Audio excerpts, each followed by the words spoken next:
English Literature, Paper 1 is coming on Monday, 12th of May 2025, and in this video I'm going to walk you through the whole paper. How to pass if you're panicking, how to reach the top marks if you want them. It's only going to take a few minutes, but it's going to make sure you absolutely smash this first English paper. Let's go! So, the paper is an hour and 45 minutes long, and you get 2 questions, one of them on a Shakespeare play and one of them on a 19th century novel. I'd suggest spending about 52.5 minutes on each question. You get an extract from the play or novel, which is about 30 to 40 lines long, and then a question at the bottom of it. And I'd also suggest following the same procedure for both questions. Let's break it down.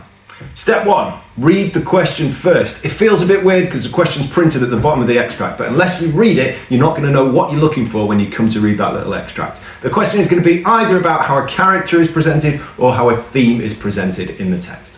Step 2, read the extract. Now for this you're going to need a pen in hand. Make sure you are annotating as you're reading. This means circling or underlining anything about that character or theme from the question. You want to make sure that you're labeling up what the writer wants you to feel or how the character feels. For top marks, you want to make your vocabulary as specific as possible here. Don't just say the character is angry. Are they furious or are they just a little bit irritated? Methods the writer has used to create this effect, so we're talking about similes or metaphors or a particular type of verb or the type of character that they've created, and how the text would have been seen at the time for context marks later on. Step 3, plan out your essay. Now, once you've got all your annotations, you want to think about the 2 big ideas the extract is trying to get across. So for example, if we're talking about Macbeth, Macbeth might be presented as being angry and also scared. For top marks, make your points as specific as possible, but try and connect them into a developing argument. So he's very aggressive because he's so terrified. And once you've got your 2 bullet points, choose 2 related ideas to explain from the rest of the text. So, if Macbeth is scared here, is there another part of the play where he is very scared? Or, to make a contrast, is there another part of the play where he's very brave, whereas in this extract he is scared? This should leave you with a 4 bullet point plan. 2 points on the extract and 2 on the rest of the text. So far we've read the question, we've annotated the extract, and we've planned out our essay, and all of that together should take about 5 to 10 minutes. Step 4 is to actually start writing your essay. The first sentence is what we call your thesis statement. What you want to do is try and explain your 4 bullet points in one clear, direct sentence. Make it as specific as possible and don't waffle, don't waste time.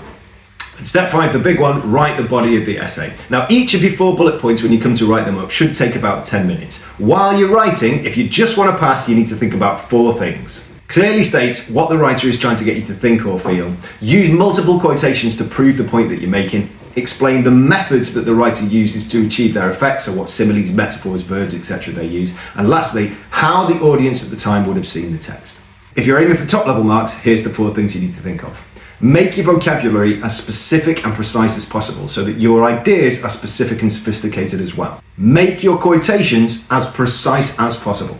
Use more interesting and subtle methods when you're talking about the techniques a writer has used to create their effects. So rather than just labeling up word types, talk about characterization, how the writer has crafted a particular character to make you feel a particular way, or sculpted a particular moment within a text so that the structure affects how you feel.